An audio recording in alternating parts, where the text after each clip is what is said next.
En la cena de Navidad, mi hijo y mi nuera dijeron que tenía un mes para encontrar otro lugar. Vendimos la casa, estás fuera. Se fueron dejándome sola. 6 meses después, mi hijo me escribió. ¿Por qué sigues ahí? Me reí. Ellos no tenían ni idea de quién compró la casa. La noche del 24 de diciembre, mientras servía el último plato de bacalao a la vizcaína que había preparado desde las 5 de la mañana, mi hijo Rodrigo dejó caer las palabras que destruirían todo lo que yo conocía como familia. Mamá, vendimos la casa. Tienes un mes para irte. El tenedor se me resbaló de las manos. Cayó sobre el plato de cerámica blanca con un sonido que aún escucho en mis pesadillas. Miré a Rodrigo, luego a Vanessa. Ella ni siquiera me miraba. Sus ojos recorrían el comedor como si estuviera calculando cuánto valdría cada mueble en una venta de garaje. ¿Cómo que vendieron? Mi voz salió quebrada. Esta es mi casa. Rodrigo se limpió la boca con la servilleta bordada que yo misma había cosido hace 30 años. Ya lo hablamos hace tiempo, mamá. Necesitamos el dinero. Los compradores quieren la propiedad vacía para febrero. Si esta historia te está removiendo algo por dentro, suscríbete al canal, porque lo que viene, nadie lo vio venir. Vanessa finalmente habló, con esa voz dulce y venenosa que había perfeccionado durante 12 años de matrimonio con mi hijo. Seguro encuentras un lugar bonito, suegrita. Hay residencias muy cómodas para personas de tu edad. Personas de tu edad, como si mis 67 años me convirtieran en un mueble viejo que ya no servía. Pero, Rodrigo, esta casa... Las palabras se me atragantaban. Aquí naciste, aquí tu padre y yo. Por favor, no lo hagas más difícil. Rodrigo se levantó de la mesa. El árbol de Navidad que había decorado durante 2 días parpadeaba detrás de él con lucecitas rojas y doradas. Todo parecía una broma macabra. Ya está decidido. Firma de la escritura fue la semana pasada. Me quedé paralizada. ¿La semana pasada? Es solo un trámite legal, mamá. Vanessa también se puso de pie, arreglándose el suéter color vino que yo le había regalado el año anterior. La casa está a nombre de Rodrigo desde hace 3 años. ¿Recuerdas? Firmaste los papeles para ayudarnos con el banco. Claro que recordaba. Me habían dicho que era para un préstamo, que yo seguiría siendo la dueña, que era solo un favor. ¿Dónde están Santiago y Emilia?, pregunté de repente. Mis nietos. Dijeron que vendrían a cenar. Rodrigo evitó mi mirada. Están con los papás de Vanessa. Pensamos que era mejor así. Mejor. ¿Mejor para quién? Se fueron 10 minutos después. Ni siquiera probaron el flan napolitano que había preparado. Ni tocaron los romeritos. La puerta se cerró y me quedé sola, rodeada de platos llenos, villancicos sonando en la radio y el eco de una traición que todavía no lograba procesar. Caminé hacia mi habitación como sonámbula. En la cómoda de madera que Arturo, mi difunto esposo, había construido con sus propias manos, vi el sobre. Lo habían dejado ahí, sobre la colcha tejida a gancho que me llevó 6 meses terminar. Lo abrí con manos temblorosas. Gracias por entender, mamá. Es por nuestro futuro. Te queremos. Me senté en la cama y lloré hasta que no me quedaron lágrimas. Lloré por mi hijo. Lloré por la casa que construimos ladrillo por ladrillo. Lloré por la Navidad que acababa de morir frente a mis ojos. Pero lo que Rodrigo y Vanessa no sabían, lo que jamás imaginaron mientras brindaban en la casa de sus suegros esa noche, es que yo había comenzado a mover mis propias piezas 2 meses antes de esa cena. Porque una madre puede perdonar muchas cosas, pero nadie, absolutamente nadie, le quita el techo a una mujer que pasó 40 años construyéndolo sin que esa mujer responda.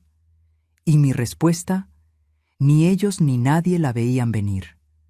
Me desperté el 25 de diciembre con los ojos hinchados y un dolor en el pecho que ninguna pastilla podría curar.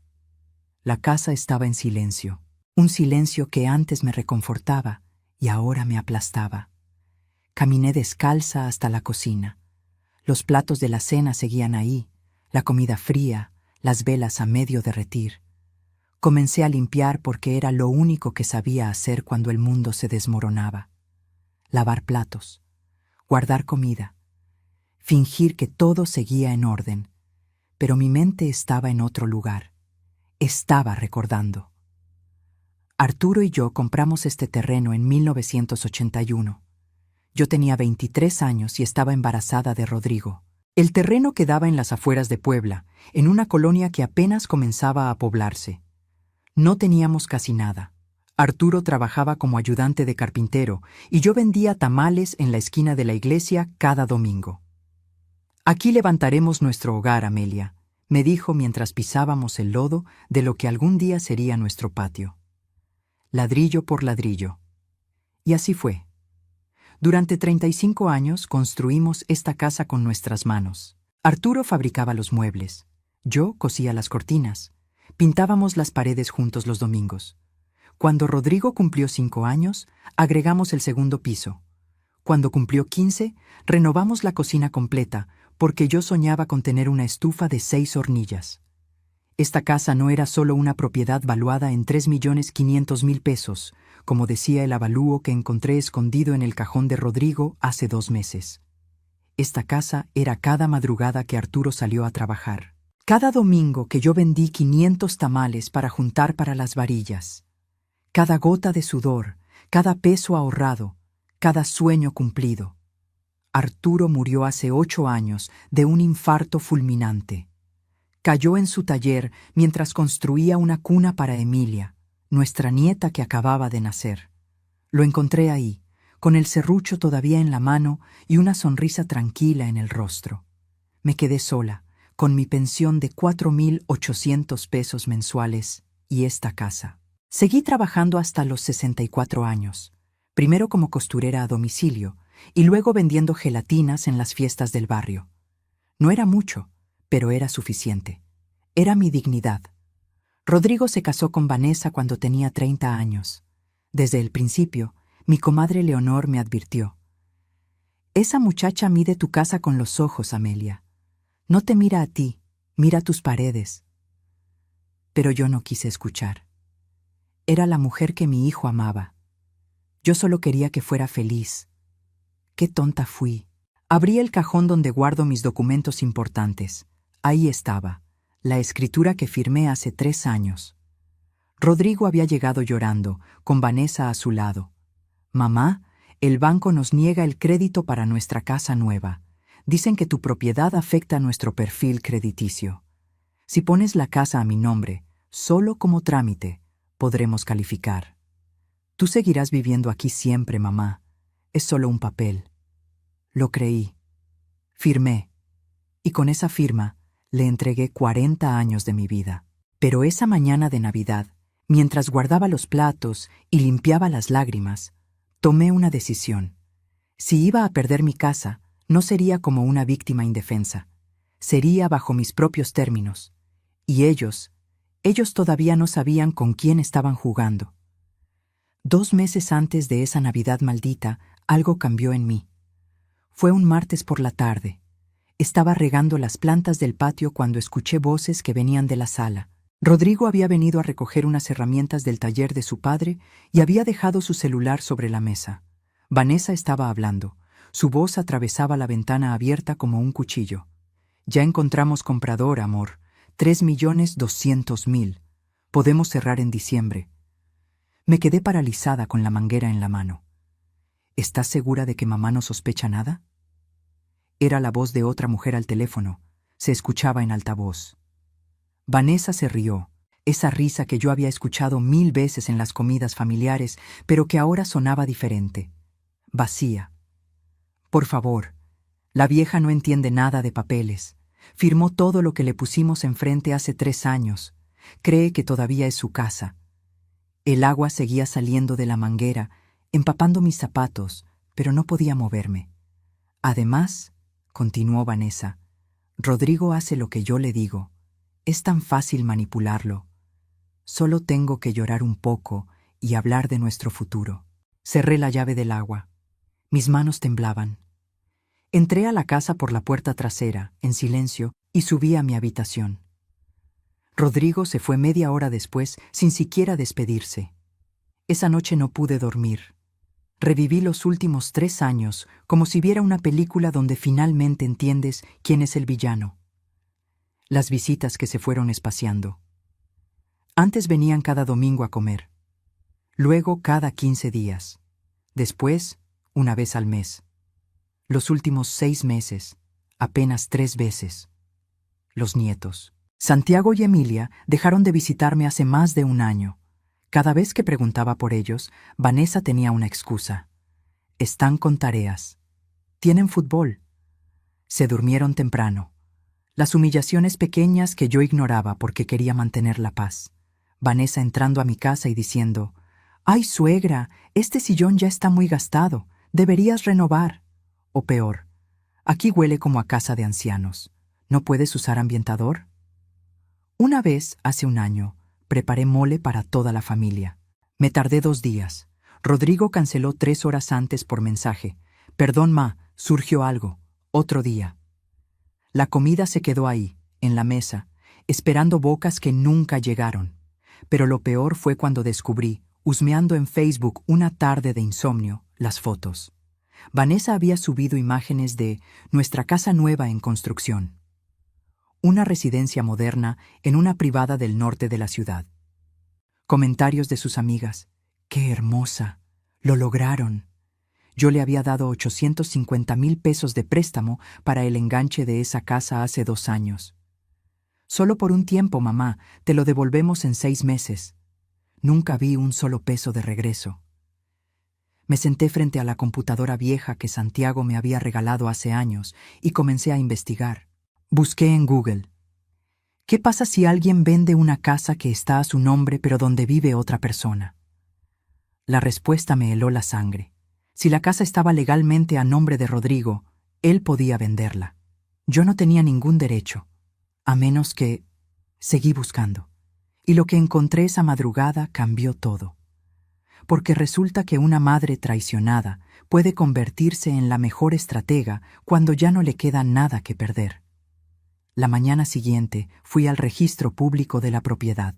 Era un edificio gris en el centro de Puebla, lleno de gente cargando folders amarillos y caras de cansancio. Me sentí pequeña ahí, una viejita más entre tanta burocracia, pero no me iba a dar por vencida. «Buenos días», le dije a la señorita del mostrador. «Necesito consultar una escritura». Me pidió datos. Se los di todos. Esperé 2 horas en una silla de plástico verde mientras revisaban archivos. Cuando finalmente me entregaron los documentos, mis peores sospechas se confirmaron. La casa estaba a nombre de Rodrigo Méndez Ortega desde hacía exactamente 3 años y 2 meses. Transferencia de propiedad. Yo aparecía como donante. Como si regalar 40 años de mi vida fuera equivalente a dar limosna. Salí de ahí con las piernas temblorosas. Me senté en una banca del parque cercano y lloré entre las palomas. Una señora que vendía elotes se acercó. «¿Está bien, señora?» «Sí», mentí. «Solo estoy cansada». Pero no estaba cansada. Estaba furiosa. Y esa furia, por primera vez en mi vida, no la iba a tragar. Recordé algo que Arturo siempre decía mientras construía muebles. Para desarmar algo bien hecho, primero tienes que entender cómo fue armado. Él hablaba de carpintería. Yo lo apliqué a mi estrategia. Necesitaba ayuda legal. Fui al DIF, donde dan asesoría gratuita para adultos mayores. El abogado, un muchacho joven llamado Ernesto, revisó mis papeles. «Señora Amelia», me dijo con voz suave pero honesta, «legalmente usted no tiene ningún derecho sobre esa propiedad. La donación fue válida. Su hijo puede venderla cuando quiera». «¿Aunque yo viva ahí?» «Aunque usted viva ahí. Él podría incluso iniciar un juicio de desalojo». Sentí que el mundo se me venía encima, pero Ernesto continuó. «Sin embargo, si el comprador acepta un contrato de arrendamiento previo o si hay algún acuerdo legal antes de la venta que establezca su derecho de permanencia», ahí estaba, un resquicio, una posibilidad.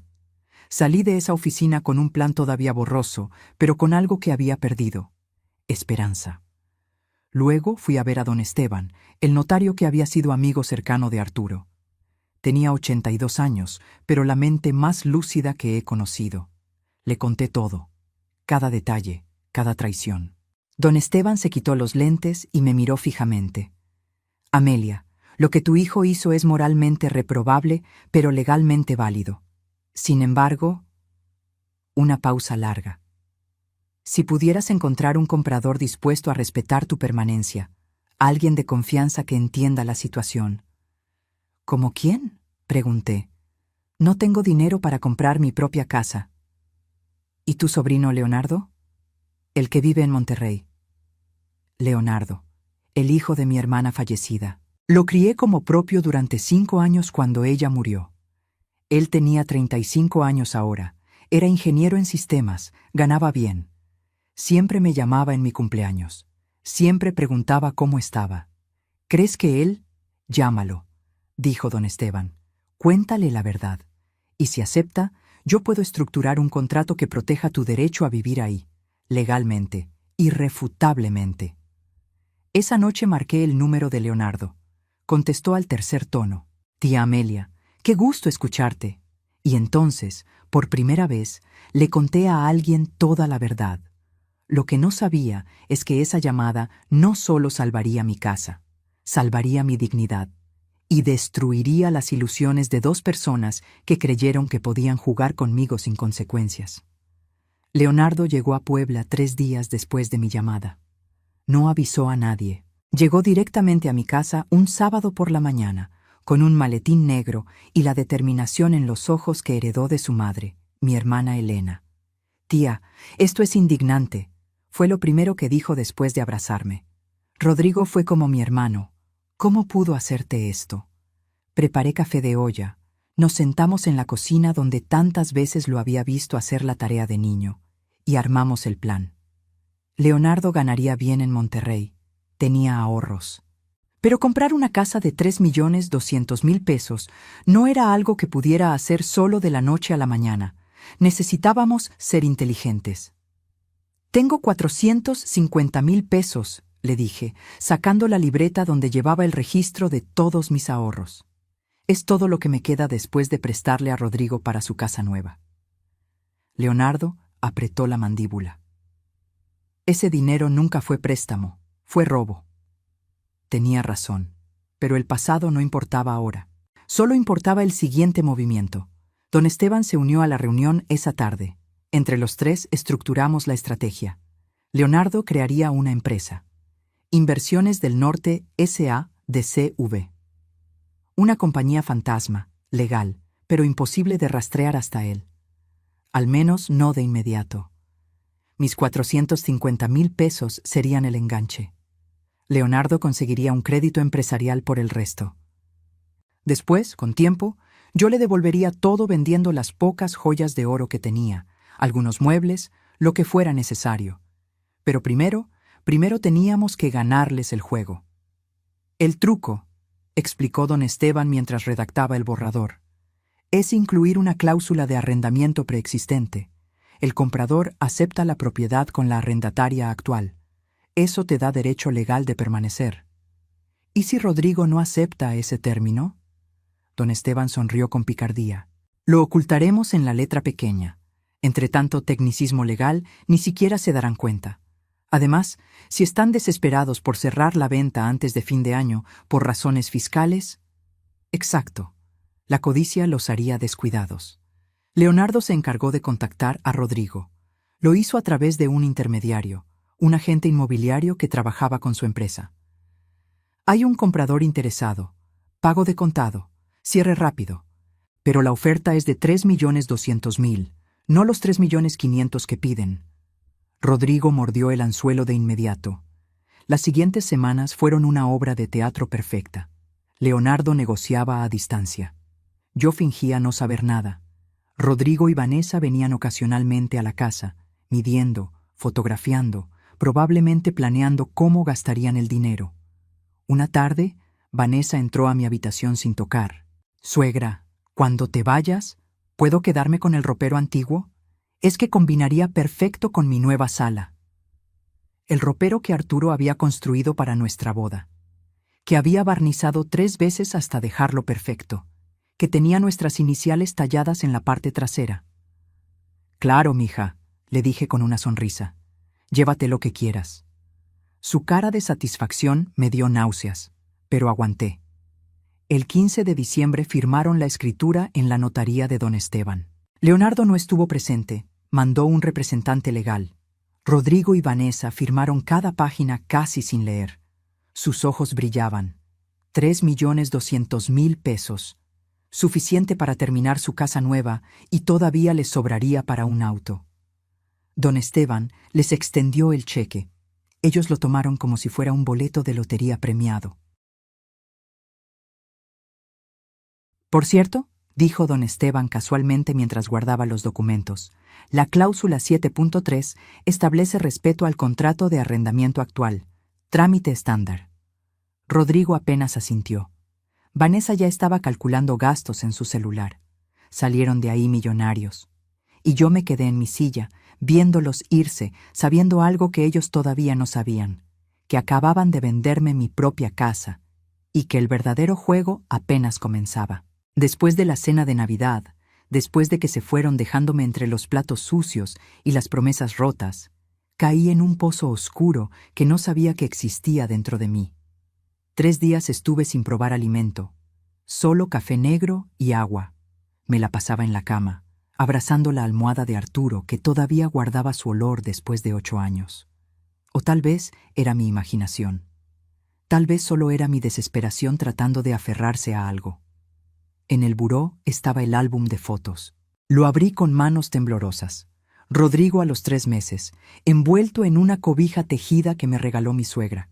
Rodrigo a los 5 años, con su uniforme nuevo del kinder, sonriéndome como si yo fuera su heroína.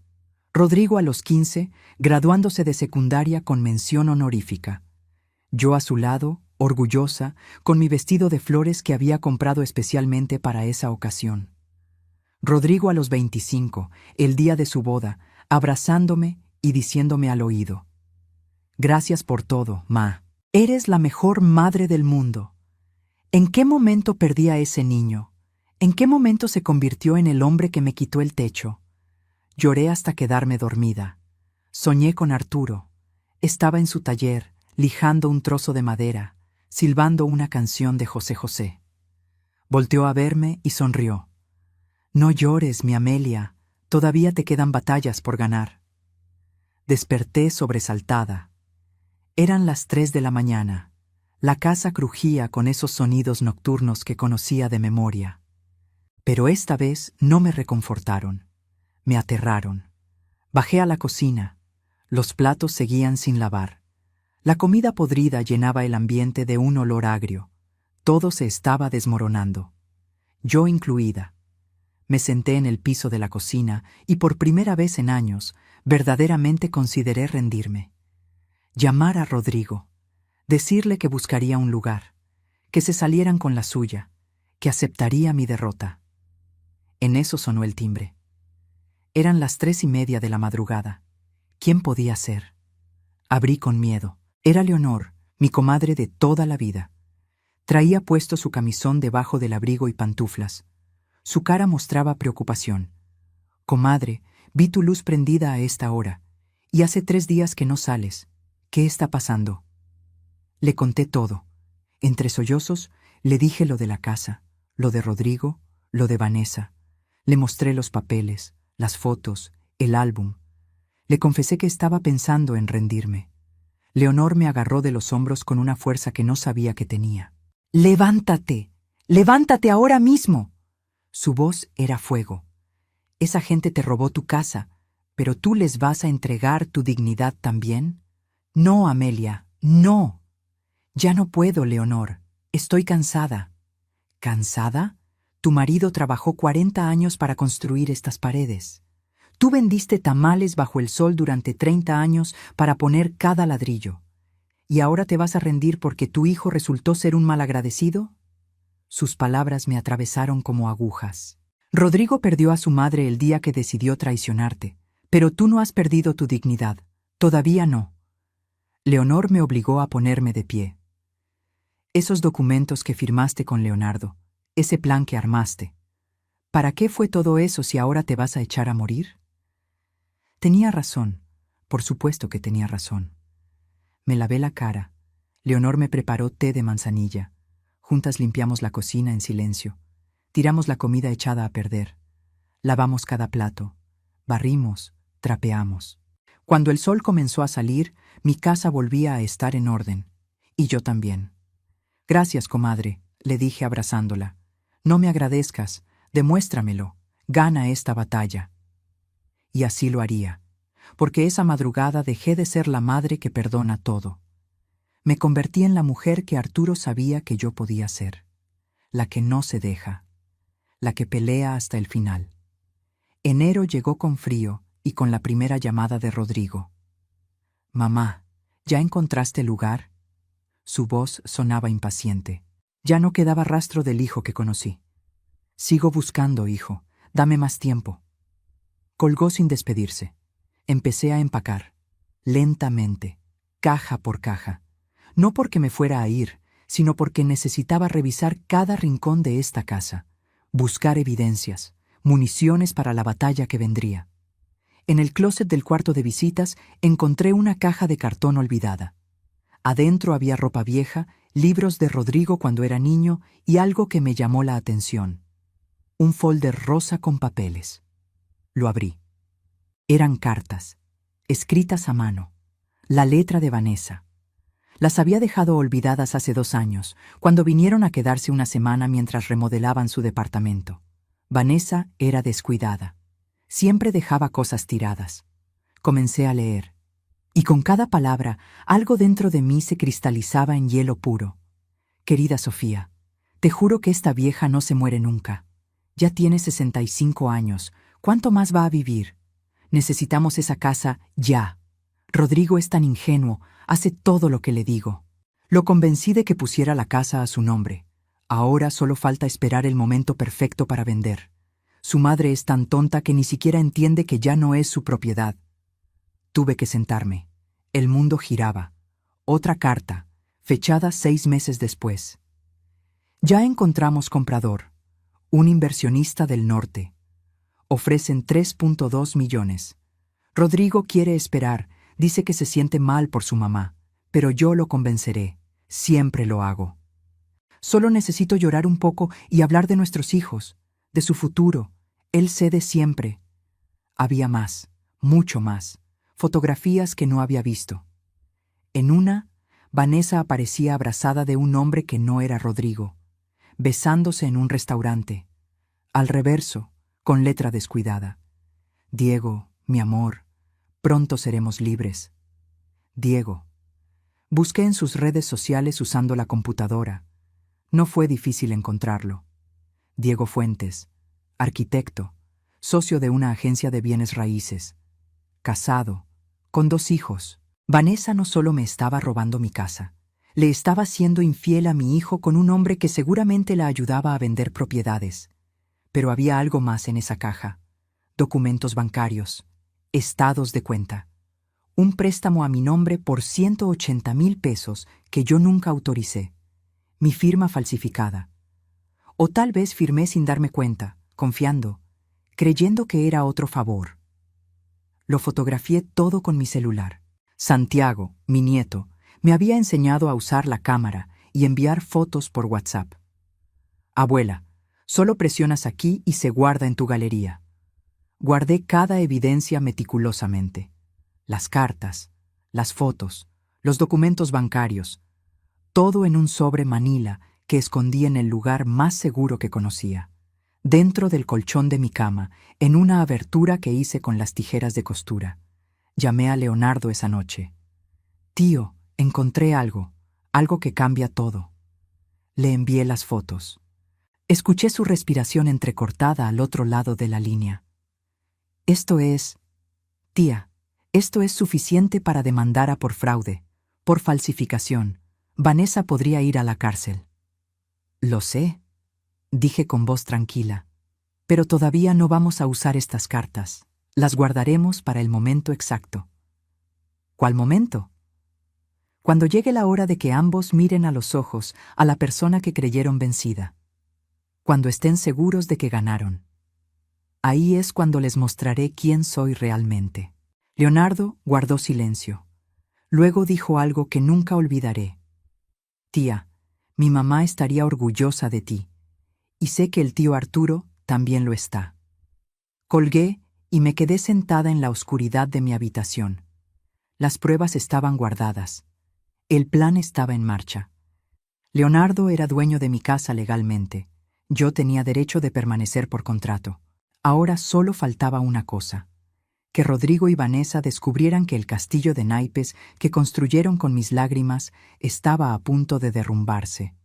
Y yo tendría un asiento en primera fila para verlo caer. Febrero 1, la fecha límite que me dieron. Rodrigo llegó a las 9 de la mañana con Vanessa. Yo los estaba esperando en la sala, tomando café de olla, tranquila. Mamá, ¿qué haces todavía aquí? Rodrigo parecía genuinamente confundido. Dijimos que era un mes. Ay, hijo, he buscado pero no encuentro lugar que me alcance con mi pensión. Dame un poco más de tiempo. Vanessa bufó. Señora, esto es irresponsable. Los compradores van a querer entrar pronto. Pues que esperen, dije con dulzura envenenada. No encuentro dónde ir. Se fueron molestos. Yo me quedé sonriendo en mi taza de café. Marzo. Rodrigo llamaba cada semana. ¿Ya encontraste algo, mamá? Siempre la misma pregunta, siempre mi misma respuesta. Todavía busco. En abril vinieron juntos. Esta vez Vanessa perdió la compostura. ¡Ya basta! ¡Esto es ridículo! ¡Tiene 2 meses de retraso!, gritaba en mi sala, con su dedo señalándome. ¡No puede seguir aquí! ¡Esta casa ya no es suya! Rodrigo trataba de calmarla. Vanessa, por favor. No. Tu madre nos está saboteando. ¿No lo ves? La empresa del norte está preguntando por qué no pueden tomar posesión. Nos pueden demandar. Yo permanecí sentada, tejiendo un suéter para Emilia. Ni siquiera levanté la vista. Pueden demandar lo que quieran. Yo todavía no encuentro dónde irme. Vanessa estaba roja de furia. Eres una egoísta, una vieja egoísta que solo piensa en ella. Esas palabras deberían haberme dolido. Hace meses me hubieran destrozado, pero ahora solo me daban risa por dentro, porque ella no sabía. Ninguno de los dos sabía. Mija, dije finalmente, levantando la vista de mi tejido. Esta es mi casa. Llevo 40 años aquí. No me iré hasta que esté lista. Se fueron azotando la puerta. Escuché a Vanessa gritándole a Rodrigo en la calle. «Tu madre está loca. Haz algo». Mayo llegó con calor y con la desesperación de ellos creciendo como hierba mala. Rodrigo vino solo un martes por la tarde. Se veía demacrado, ojeras, había perdido peso. «Mamá, por favor», casi suplicaba. «Los del norte están presionando. Dicen que si no entregas la casa pronto, nos demandarán por incumplimiento. Podríamos perder el dinero». Ah, ahí estaba, el miedo. «¿Y dónde quieres que vaya, Rodrigo?» Mi voz era acero envuelto en terciopelo. «¿A la calle? ¿A un asilo? ¿Eso quieres para tu madre?» «No, pero, mamá, ya pasaron 4 meses. Algo tenías que haber encontrado». «Pues no encontré. Y si los compradores tienen problema, que vengan a hablar conmigo». Rodrigo se pasó las manos por el cabello. «No puedes hacer esto. Legalmente». «¿Legalmente qué, hijo?» Lo miré directo a los ojos. «¿Me vas a sacar a la fuerza? ¿Vas a traer policías para desalojar a tu madre? Hazlo. Quiero ver si tienes estómago para tanto». Se fue sin decir nada más, pero vi algo en sus ojos, tal vez un atisbo de culpa, tal vez solo era mi imaginación. Los días pasaban y yo mantenía mi rutina. Regaba las plantas, limpiaba la casa, cocinaba para mí. Leonor venía a visitarme cada tarde y nos reíamos de la situación. «Comadre, los tienes vueltos locos», decía entre risas. «Esa es la idea». Leonardo me llamaba cada semana. «Tía, ¿estás segura de seguir con esto? Puedo presionarlos desde mi lado como comprador». «Todavía no. Deja que se desesperen más. Cuando estén al borde del colapso, ahí apareces tú». Era un juego de ajedrez, y yo había aprendido que la paciencia era mi mejor arma. Una tarde de finales de mayo, vi a Vanessa parada frente a mi casa. Estaba sola. Solo miraba las paredes. La vi sacar su celular y tomar fotos. Luego se fue. Esa noche no pude dormir pensando en su cara. Había desesperación. Pero también había algo más. Cálculo. Ella estaba planeando algo. 2 días después, el 20 de mayo, Rodrigo mandó un mensaje por WhatsApp. «Mamá, los compradores están muy molestos. Por favor, necesito que te vayas esta semana». No respondí. Pasaron 3 días. El 24 de junio, exactamente 6 meses después de esa Navidad maldita, llegó el mensaje que estaba esperando. «¿Por qué sigues ahí? La empresa nos está presionando. Mamá, nos vas a meter en problemas. ¡Ya basta!». Y yo, sentada en la sala de mi casa, me reí, porque ellos no tenían idea de quién había comprado la propiedad, ni lo que estaba por venir. El mensaje de Rodrigo llegó a las 10 de la mañana. Lo leí 3 veces. Cada palabra destilaba desesperación. «Mamá, necesito que vengas a nuestra casa mañana. Tenemos que hablar en serio. Esto ya no puede seguir así. Los compradores están furiosos». Media hora después, Vanessa también escribió. Primera vez que me contactaba directamente en meses. «Señora Amelia, esto ya es ridículo. Nos puede meter en problemas legales serios. Por favor, tenga consideración». Consideración. Qué palabra tan interesante viniendo de la mujer que planeó robarme todo. Tomé mi celular y llamé a Leonardo. «Tío, llegó el momento. Ven a Puebla mañana, a las 4 de la tarde. Trae a don Esteban contigo». «¿Estás lista, tía?». Me miré en el espejo del recibidor. Vi a una mujer de 67 años con canas que ya no teñía, arrugas que contaban historias, ojos que habían llorado ríos, pero que ahora brillaban con determinación. «Más que lista», le respondí a Rodrigo. «No voy a ir a tu casa. Si quieres hablar, ven a la casa mañana a las 4 de la tarde. Los espero». Hubo un silencio largo. Luego, «Ok». Esa noche no pude dormir. No por miedo, por anticipación. Abrí mi closet y saqué mi blusa bordada color marfil, la que Arturo me había regalado en nuestro aniversario número 30. Me la probé. Todavía me quedaba perfecta. Preparé café. Limpié la casa hasta que brilló. Puse flores frescas en la mesa del comedor. Saqué las tazas de porcelana con flores naranjas que solo usábamos en ocasiones especiales. Esta lo era. Leonor llegó a las 2 de la tarde. «Comadre, ¿necesitas que me quede?». «No, pero gracias. Esto lo tengo que hacer sola». Me abrazó fuerte. «Tu Arturo te está cuidando desde arriba y está orgulloso». Leonardo y don Esteban llegaron a las 3:30. Traían un portafolio negro lleno de documentos. Los hice pasar. Les serví café. Revisamos cada detalle del plan una última vez. «¿Estás segura de querer hacerlo así, Amelia?», preguntó don Esteban. «Va a doler, para todos». «Lo sé, pero es necesario». A las 4 en punto sonó el timbre. Respiré hondo. Abrí la puerta. Rodrigo y Vanessa estaban ahí. Él con traje, como si viniera de la oficina. Ella con un vestido rojo ajustado y tacones, como si esto fuera una reunión de negocios cualquiera. «Mamá». Rodrigo se detuvo al ver a Leonardo y don Esteban sentados en la sala. «¿Qué es esto?». «Pasen», dije con voz firme. «Es hora de que tengamos una conversación pendiente». Vanessa miró a Leonardo con sospecha. «¿Quién es usted?». Leonardo se puso de pie, extendió la mano. «Leonardo Ortega, ingeniero, vivo en Monterrey». Rodrigo palideció. «¿Leo? ¿Mi primo Leo? ¿Qué haces aquí?». «Soy el representante legal de inversiones del Norte S.A.D.C.B». Hizo una pausa deliberada. «La empresa que compró esta casa». El silencio que siguió fue tan denso que podría cortarse con cuchillo. Vi cómo la información procesaba en sus cerebros. Vi el momento exacto en que entendieron. Vanessa fue la primera en reaccionar. «¿Qué? No, eso es imposible». «Muy posible», dijo don Esteban abriendo el portafolio. «Aquí están las escrituras. Todo completamente legal. firmadas por ustedes el 15 de diciembre del año pasado. Rodrigo tomó los documentos con manos temblorosas. Leía y releía. Pero, nosotros vendimos a una empresa del norte, un inversionista desconocido. No a tu primo. Leonardo terminó la frase. Técnicamente vendieron a mi empresa, que yo dirijo, con capital que en parte provino de tu madre.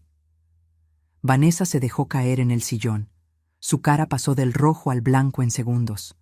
Rodrigo me miró. Mamá, ¿qué hiciste? Y entonces, con una calma que sorprendió hasta a mí misma, respondí: Hijo, aprendí que a veces el amor de madre significa enseñar lecciones duras, y ustedes necesitaban aprender que no se juega con la mujer que les dio todo. Y lo que venía después iba a dolerles más que cualquier cosa que hubieran imaginado. Rodrigo seguía de pie, con los papeles en la mano, mirándome como si me viera por primera vez. O tal vez era la última vez que veía a la madre que creía conocer. «No entiendo». Su voz era un hilo. «Siéntate, hijo. Esto va a tomar un rato». Vanessa se recompuso rápido. «Esto es una trampa, una estafa. Vamos a demandarte por...» «¿Por qué?» Leonardo la interrumpió con frialdad. ¿Por comprar una propiedad legalmente? ¿Por pagar el precio que ustedes pidieron? ¿Por firmar un contrato que ustedes aceptaron sin leer? Don Esteban abrió el folder y sacó los documentos. Cláusula 7.3. El comprador acepta la propiedad con arrendataria actual y respeta el contrato de arrendamiento preexistente por tiempo indefinido, hasta que la arrendataria decida voluntariamente rescindir dicho contrato. Rodrigo leyó la cláusula. 1 vez, 2 veces, 3. Pero esto significa que tu madre puede vivir aquí el resto de su vida si así lo desea, completó don Esteban. Y legalmente nadie puede sacarla, ni ustedes, ni Leonardo, ni nadie. Vanessa se puso de pie de un salto. Esto es fraude, manipulación, nos engañaron. ¿Como ustedes me engañaron a mí? Finalmente dejé salir las palabras que había guardado durante meses. Mi voz era tranquila, pero cada palabra era un cuchillo. Como me engañaron para que firmara la donación de mi casa, como me prometieron que siempre viviría aquí, como tomaron mis 850,000 pesos prestados y nunca me los devolvieron. Rodrigo abrió la boca, pero no salió ningún sonido. Me levanté y saqué el sobre manila que había escondido. Lo puse sobre la mesa de centro. Lo abrí lentamente. «Dejaste esto olvidado hace 2 años, Vanessa». Saqué las cartas.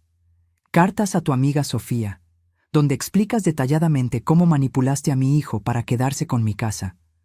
Le extendí una. Ella no la tomó. La leí en voz alta. «Esta vieja no se muere nunca. Necesitamos esa casa ya. Rodrigo hace todo lo que le digo». Mi voz se quebró un segundo. Solo un segundo. Luego continué. «Su madre es tan tonta que ni siquiera entiende que ya no es su propiedad». Rodrigo volteó a ver a Vanessa. «¿Qué es esto?» Ella negó con la cabeza. «Yo no... Eso es sacado de contexto». Saqué más papeles. «Aquí está el préstamo por 180,000 pesos. A mi nombre, con mi firma, que yo nunca autoricé conscientemente. Mamá, eso fue para ayudarnos con... ¿Con qué, Rodrigo? ¿Con su casa nueva? ¿La que construyeron mientras yo comía frijoles para estirar mi pensión?» Las lágrimas comenzaban a picar, pero las contuve. Trabajé hasta los 64 años para mantener esta casa. Tu padre murió construyendo una cuna para tu hija. Y ustedes decidieron que todo eso no valía nada. Saqué las fotografías. Vanessa palideció. Eran las fotos con Diego. «¿Quién es él, Vanessa?», preguntó Rodrigo tomando una foto. «Nadie, yo... Diego Fuentes, arquitecto, socio de bienes raíces». Solté cada palabra como piedra. «Tu amante desde hace más de 1 año, casado, con 2 hijos». Rodrigo dejó caer las fotos como si quemaran. Miró a Vanessa. Ella lloraba ahora, pero no de tristeza, de rabia, de verse descubierta. Rodrigo, yo puedo explicar. Él no significa nada. Fue un error. Rodrigo levantó una mano. Su cara era una máscara de dolor. Cállate, Leonardo intervino. Tenemos dos opciones aquí. Opción 1. Presentamos cargos por fraude de identidad, falsificación de documentos y apropiación indebida. Vanessa podría enfrentar entre 3 a 8 años de prisión. Vanessa sollozó más fuerte. Opción 2, continué yo. Aceptan mis términos. ¿Qué términos? Rodrigo apenas podía hablar. Don Esteban sacó otro documento. Ustedes recuperarán la propiedad, pero bajo estas condiciones. 1. Devolverán los 180,000 pesos del préstamo fraudulento en 12 pagos mensuales. 2. Pagarán a Leonardo 3,500,000 pesos por la propiedad, 300,000 más de lo que pagaron. «¡Eso es imposible!», chilló Vanessa. «No tenemos ese dinero. Tendrán que conseguirlo. Vendan su casa nueva, pidan un préstamo. No me importa». Mi voz era hielo. 3. Yo viviré en esta casa 3 años más, sin pagar renta, sin que nadie me moleste. 4. Santiago y Emilia me visitarán cada domingo, sin falta. Rodrigo tenía lágrimas en los ojos. «Mamá, no me digas mamá». Las palabras salieron más duras de lo que pretendía. Esa señora murió en Navidad. La que está frente a ti es la mujer que aprendió a defenderse. Leonardo añadió: «Si no aceptan estos términos en las próximas 24 horas, procederemos legalmente. Y créanme, con las pruebas que tenemos, Vanessa irá a prisión. Y Rodrigo, como cómplice, tendrá problemas también». El silencio era sepulcral. Vanessa rompió primero. «Esto es una pesadilla. Suegra, por favor, todo fue un malentendido. Yo la quiero. No queríamos hacerle daño». La miré directamente. «Sí querían, y lo hicieron. Ahora vivirán con las consecuencias». Rodrigo firmó. Con lágrimas cayendo sobre el papel, firmó cada documento. Vanessa también, temblando. Cuando terminaron, don Esteban recogió los papeles. «Tienen hasta mañana para depositar el primer pago del préstamo, 15,000 pesos». Se levantaron para irse. Rodrigo volteó antes de salir. «Mamá, lo siento. De verdad lo siento». Lo vi salir. Vi cómo cargaba el peso de sus decisiones en los hombros, y aunque parte de mí quería abrazarlo, otra parte, la parte que había aprendido a sobrevivir, simplemente cerró la puerta. Porque algunas disculpas llegan demasiado tarde, y algunas lecciones solo se aprenden a través del dolor. Cuando la puerta se cerró detrás de ellos, mis piernas finalmente cedieron. Leonardo me agarró antes de que cayera al piso. «Tía, ¿estás bien?» No estaba bien. Estaba exhausta. Temblaba. Había sostenido tanta fuerza durante tanto tiempo que ahora que todo había salido, mi cuerpo simplemente se rendía. Don Esteban me sirvió un vaso con agua. Leonor, que había estado esperando en la cocina durante toda la reunión, salió corriendo y me abrazó. «Ya pasó, comadre. Ya pasó». Pero no había pasado. Apenas comenzaba. Leonardo se quedó esa noche. Leonor también. Ninguno quería dejarme sola. Cenamos sopa de fideos que Leonor preparó. Nadie habló mucho. No había mucho que decir. Al día siguiente, a las 10 de la mañana, sonó mi celular. Era una notificación bancaria.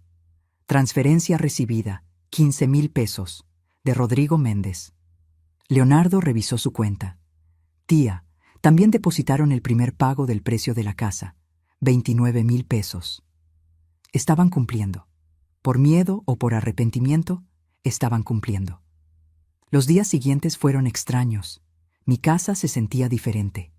Más mía que nunca, pero también más vacía. Seguí mi rutina. Regaba las plantas, limpiaba, cocinaba. Leonor venía cada tarde a tomar café. «¿Cómo te sientes, comadre?» «No lo sé. Victoria no se siente como pensé que se sentiría».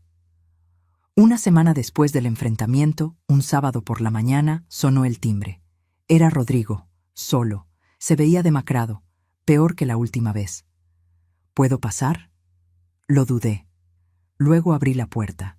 Se sentó en el sillón donde se sentó 1000 veces de niño, donde hacía tarea, donde veía caricaturas. Vanessa y yo nos separamos, dijo sin preámbulo. No respondí. Ella se fue con Diego. Resultó que él también la engañaba. Con otras 3 mujeres. Sonrió amargamente. Irónico, ¿no? Silencio. Los niños están conmigo, están confundidos. No entienden por qué su mamá se fue. No entienden por qué ya no vivimos en la casa nueva. Se pasó las manos por la cara. Tuve que venderla, mamá, para pagar lo que te debo, para pagar a Leonardo. No me digas mamá. Lo siento tanto. Lloró, un hombre de 42 años llorando como niño. Perdí todo, mi esposa, mi casa, mi dignidad, y lo peor es que lo merezco. Algo dentro de mí se movió. No era perdón, todavía no, pero era algo. ¿Por qué lo hiciste, Rodrigo?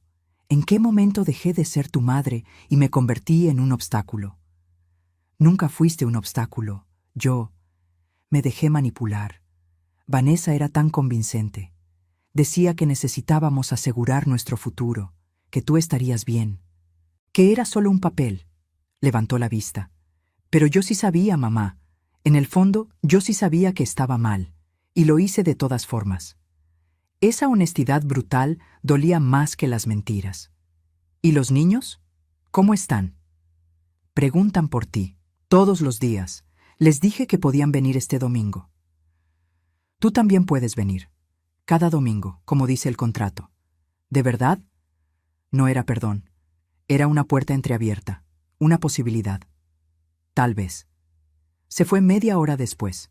Yo me quedé en la sala, mirando las paredes que tanto había peleado por conservar. Arturo tenía un dicho: la venganza es un plato que se sirve frío, pero el perdón es un camino que se recorre despacio. Yo estaba en algún punto intermedio. Había ganado mi casa, había recuperado mi dignidad, pero el costo había sido alto. Mi relación con mi hijo estaba rota. Tal vez se podría reparar, tal vez no. Esa noche, antes de dormir, saqué una caja del closet. Era la caja donde guardaba las cosas de Arturo. Su reloj, sus herramientas, una foto nuestra del día de nuestra boda, tan jóvenes, tan llenos de esperanza. Lo hice, amor, le susurré a la foto. Defendí lo nuestro, pero me siento vacía. El reloj que dejó sonaba cada hora, como siempre, constante, recordándome que el tiempo seguía avanzando y que ahora, con mi casa asegurada y mi dignidad intacta, tenía que decidir qué hacer con el tiempo que me quedaba. Si lo llenaría de rencor o si le daría una oportunidad a la redención de mi hijo. Esa decisión aún no la había tomado, pero al menos ahora era mía decisión. Los domingos se convirtieron en mi nueva rutina. Cada semana, a las 11 de la mañana, llegaban Santiago y Emilia. Rodrigo los traía y se quedaba también, silencioso, casi invisible. El primer domingo fue incómodo. Los niños entraron como si pisaran cristales rotos. Abuela. Santiago, que ahora tenía 13 años y era casi tan alto como su padre, me abrazó con fuerza. Te extrañé mucho. Emilia, de 10 años, se quedó atrás. Papá dice que ustedes tuvieron problemas. Sí, mija, pero eso es entre adultos. Ustedes no tienen culpa de nada. Preparé enchiladas verdes, su comida favorita. Vi cómo devoraban todo como si no hubieran comido en días. Rodrigo apenas probó su plato. ¿Dónde está mamá?, preguntó Emilia eventualmente. Rodrigo y yo nos miramos. Tu mamá tuvo que irse por un tiempo, dijo él. Los niños no preguntaron más. Los niños siempre saben más de lo que dicen. Durante marzo y abril vi cómo Rodrigo se desmoronaba poco a poco. Cada domingo llegaba más delgado, más cansado. Trabajaba doble turno para pagar las deudas. Había vendido el carro nuevo. Ahora venía en uno viejo que le prestó un amigo. ¿Cómo vas con los pagos?, le pregunté un domingo, cuando los niños estaban jugando en el patio. Voy al día. Es difícil, pero es lo que merezco. En mayo, Santiago me buscó en la cocina mientras lavaba los trastes. Abuela, ¿papá hizo algo muy malo? Sequé mis manos y lo miré. Tenía los ojos de Arturo, los mismos ojos nobles y confundidos. Tu papá cometió un error, mijo, un error grande, pero está tratando de corregirlo. ¿Tú lo perdonarás? No lo sé todavía. El perdón no es algo que se da porque sí, se gana. Él llora por las noches. Lo escucho. Y luego mira fotos viejas tuyas, de cuando era niño. Esas palabras me atravesaron el pecho como flechas. Junio llegó con calor sofocante y con una llamada inesperada. Era el banco. Vanessa había intentado sacar un préstamo usando mi identidad nuevamente. Pero esta vez, con todas las alertas que habíamos puesto después de descubrir el fraude anterior, la atraparon. Rodrigo llegó corriendo a mi casa esa tarde. Mamá, Vanessa está detenida. Intentó falsificar documentos otra vez.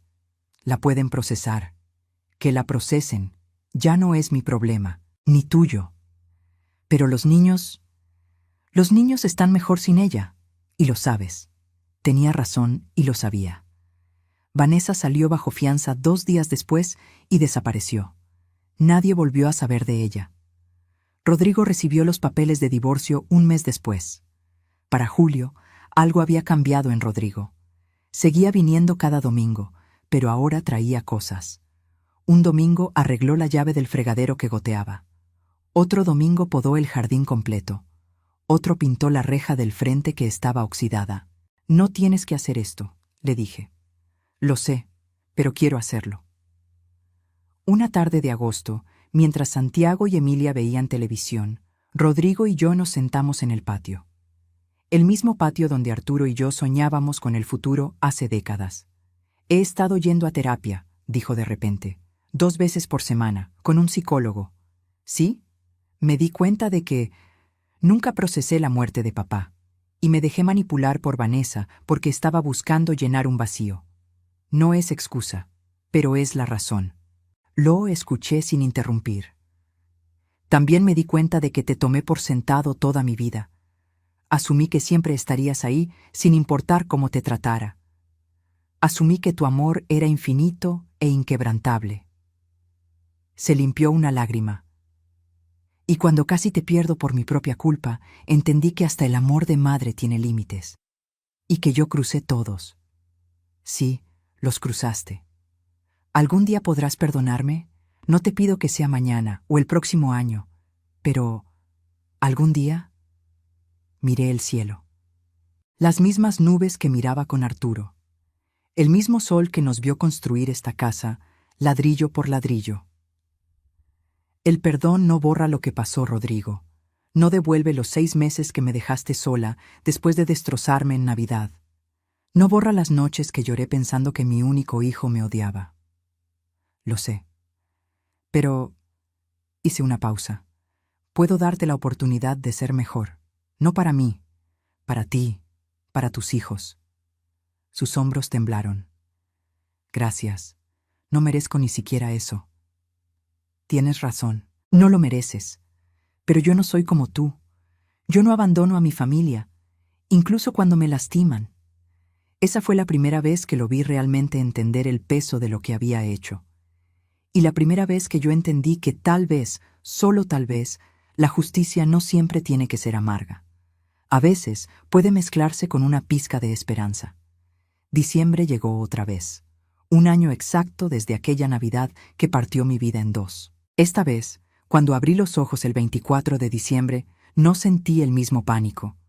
La casa seguía siendo mía, mi cama seguía siendo mía, mi futuro seguía siendo mío. Me levanté temprano y empecé a cocinar. No el festín de año pasado, algo más sencillo, más real. Arroz con pollo, ensalada y flan, suficiente para 4 personas.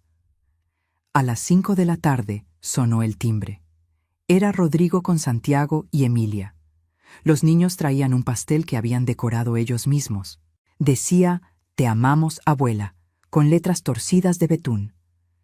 Nos tardamos 3 horas haciéndolo, dijo Santiago orgulloso. Es el pastel más hermoso que he visto, dije sinceramente. Cenamos en silencio al principio. Luego Emilia empezó a contar historias de la escuela. Santiago habló de su equipo de básquetbol. La conversación fluyó como agua después de una sequía larga. Después de la cena, Rodrigo me ayudó a lavar los platos, como lo hacía cuando era niño. «Mamá», dijo mientras secaba una taza, «sé que dijiste que no me llamaras así, pero ¿puedo intentarlo otra vez? ¿Puedo intentar ser tu hijo otra vez?» Lo miré.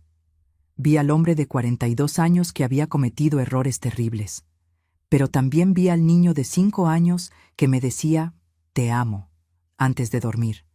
Vi 30 años de recuerdos entre esos dos momentos. «Puedes intentarlo», dije finalmente.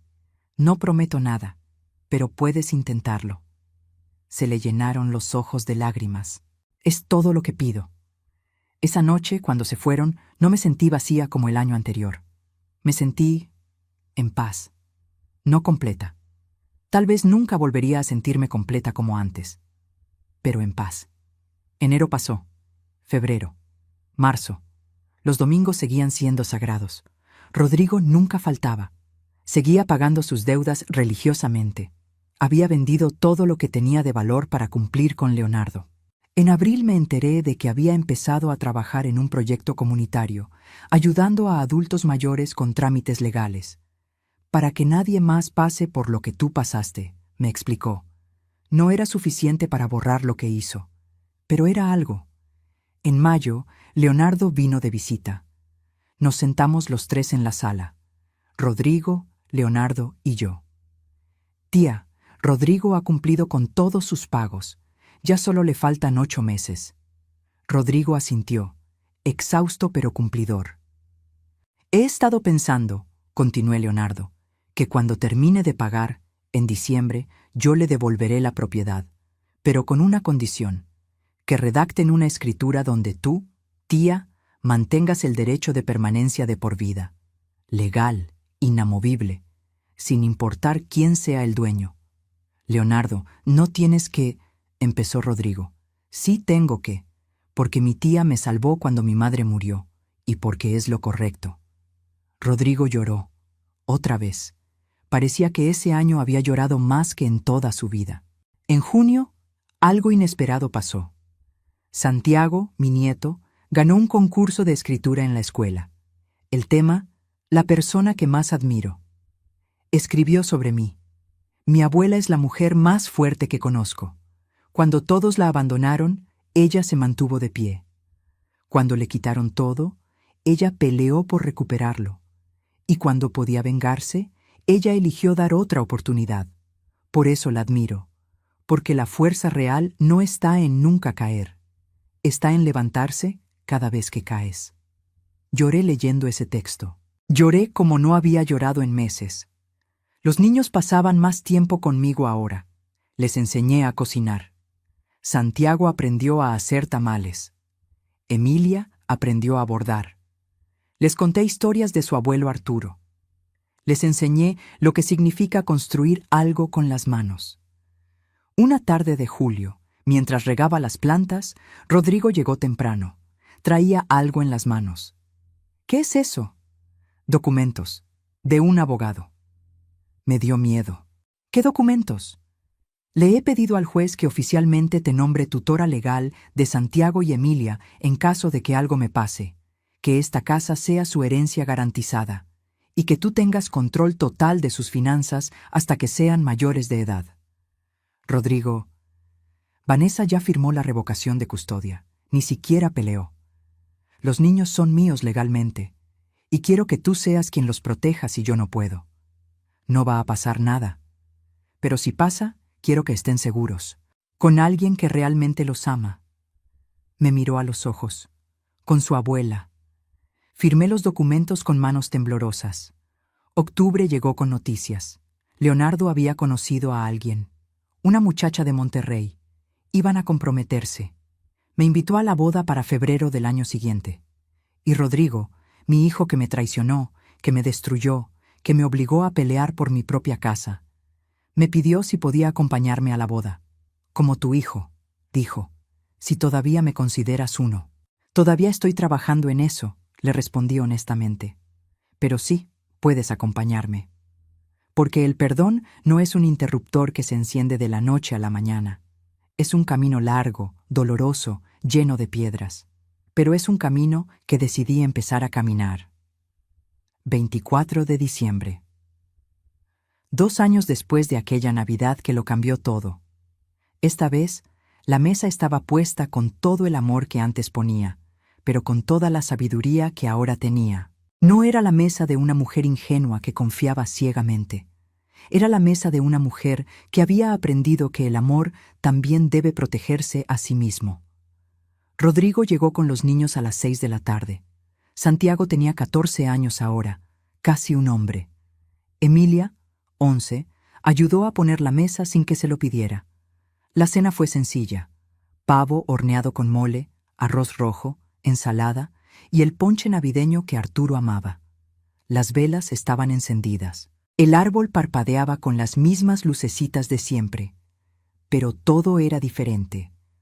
«Abuela, ¿puedo decir algo?» Santiago levantó su copa de ponche. «Claro, mijo.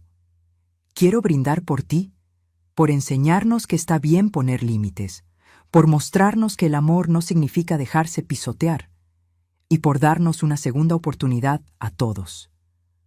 Rodrigo agregó, con voz quebrada: «Por la mujer más valiente que conozco, que me enseñó la lección más dura de mi vida, y que aún así no me abandonó completamente». Emilia sonrió. «Por las mejores enchiladas del mundo, y por las historias del abuelo Arturo». Yo levanté mi copa. «Por esta familia rota que está aprendiendo a sanar, despacio, con grietas visibles, pero sanando». Brindamos. Durante la cena, Rodrigo sacó un sobre. «¿Qué es esto?» «Ábrelo». Adentro había un cheque. Por 180,000 pesos, el préstamo que sacaron a mi nombre hacía años. «Es el último pago, con intereses. Ya no te debo nada, mamá. Bueno, sí te debo. Te debo toda una vida. Pero económicamente estamos a mano». Guardé el cheque. «Lo voy a poner en una cuenta para los niños, para su universidad». «Gracias».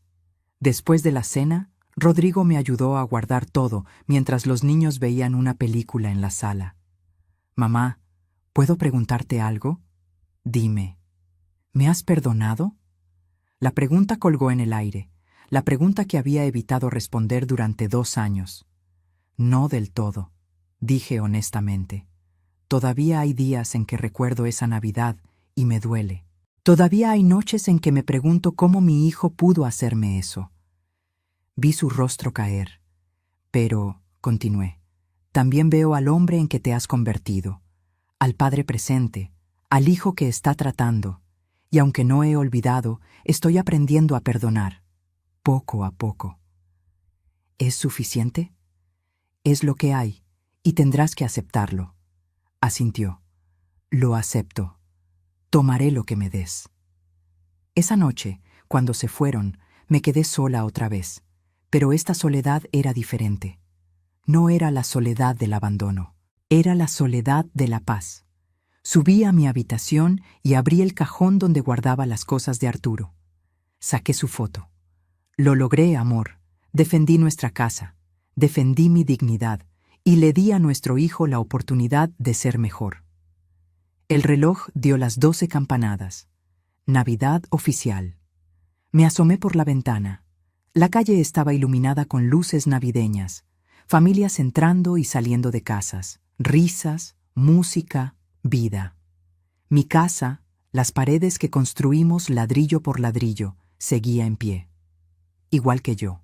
Porque la verdadera fortaleza no está en nunca caer, está en levantarse cada maldita vez que te tumban, en poner límites cuando el mundo te pide que te calles, en defender lo tuyo cuando todos esperan que te rindas, y en darle una segunda oportunidad al amor, no porque sea fácil, sino porque es humano.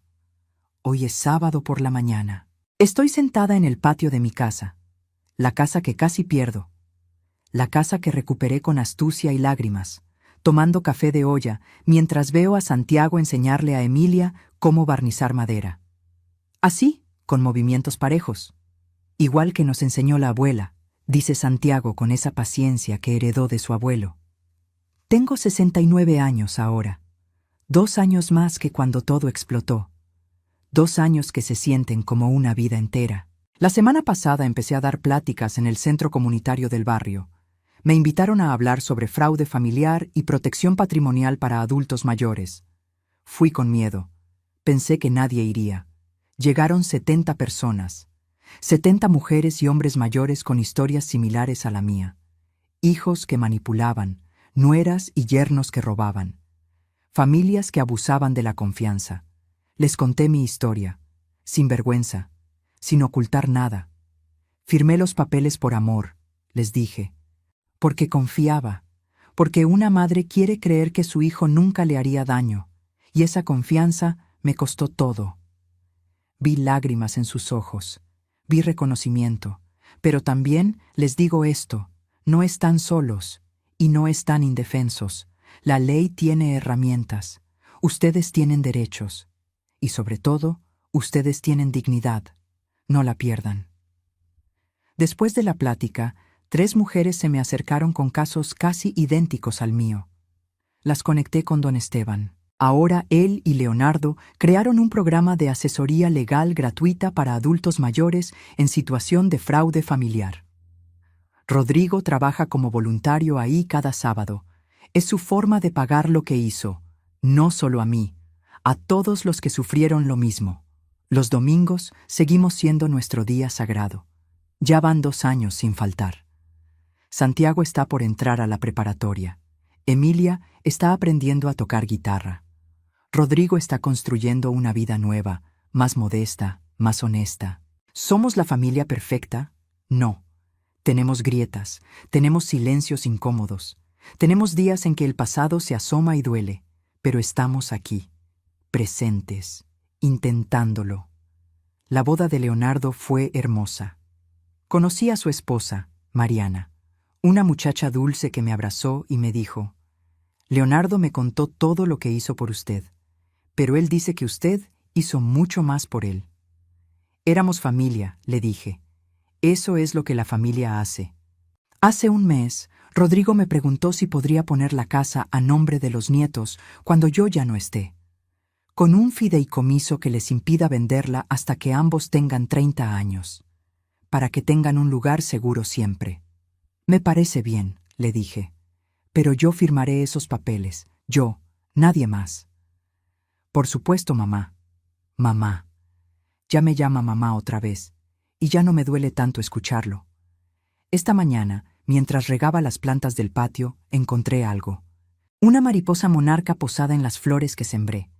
Arturo siempre decía que las monarcas eran almas que volvían a visitarnos. ¿Eres tú, amor?, le pregunté a la mariposa. Voló en círculos alrededor de mi cabeza y luego se fue. Tal vez era él. Tal vez solo era una mariposa. Pero me gusta pensar que me estaba diciendo que hice lo correcto, que está orgulloso de la mujer que aprendió a pelear, que está orgulloso de la madre que supo poner límites sin dejar de amar. Si mi historia tocó algo dentro de ti, si conoces a alguien que está pasando por algo similar, déjame un comentario. Cuéntame desde dónde me estás escuchando. Comparte tu historia si te animas, porque el silencio es lo que permite que estos abusos continúen. Dale like si crees que los adultos mayores merecen respeto, no solo amor. Suscríbete si quieres seguir escuchando historias de vida real como esta. Y recuerda esto. La verdadera riqueza no está en las casas que posees, sino en la dignidad que no permites que te quiten.